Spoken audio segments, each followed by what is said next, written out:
Federal NDP Leader Jagmeet Singh was in Thunder Bay after a trip to Neskantaga to discuss water issues. He was at the Sacred Fire at Lakehead University. Net News Ledger spoke with the NDP leader.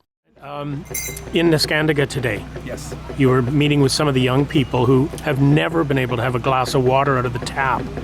If they bathe in the water, they get sick. What did that make you feel like? It was. I really think about B and Lyndon, two young people that spoke, and they said things that were just chilling in their passion. It was heart wrenching. They said, B said, "I'm a 10-year-old girl. I'm a 10-year-old fighting for clean drinking water." Think about that. I think about what I was doing when I was 10 years old. Would I have ever thought about having to fight for clean drinking water? I just turned on the tap and I got it. Lyndon said something about, we are humans too. We're not animals. We're treated like subhuman, is what he was trying to say in a really powerful way. We have kids that their entire lives, because this boil water advisory, not having clean drinking water, has gone on for 26 years. This means we've got kids, 14-year-olds, 20-year-olds, 24-year-olds, who have never been able to drink out of their own homes, the tap in their homes. They don't know what that's like.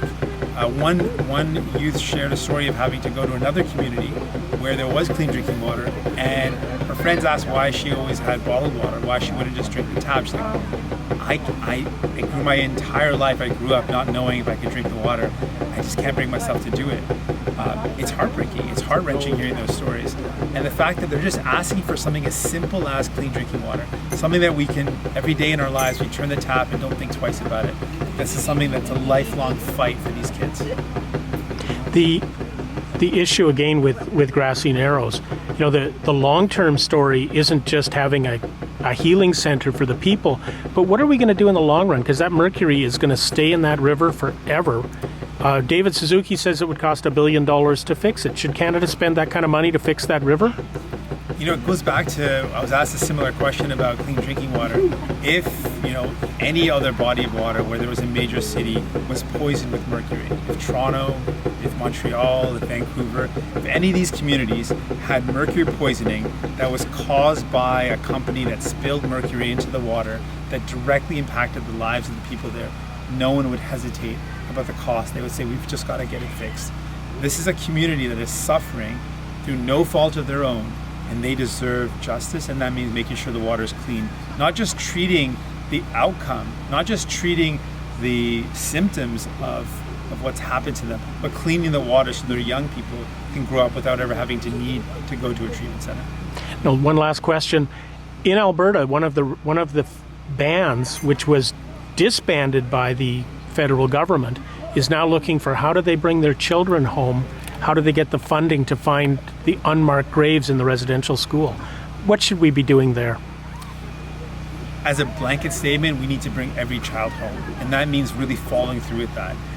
This is where we don't need to have any sort of bureaucratic barriers that stop a community from being able to do it. We need to do everything possible. Canada is responsible for this. Canada directly stripped kids of their homes, of their identities, of their language, from their families, and strip them of their lives. At a minimum, every single child should be found and brought home.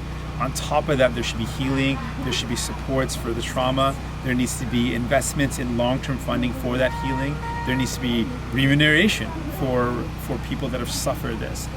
There's a lot that needs to be done. We can start with the Truth and Reconciliation calls to action.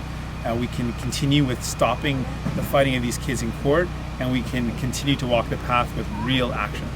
Thank you. Thanks, sir. To keep up to date, you have to subscribe. You have to hit that like button and hit the notification to stay in touch.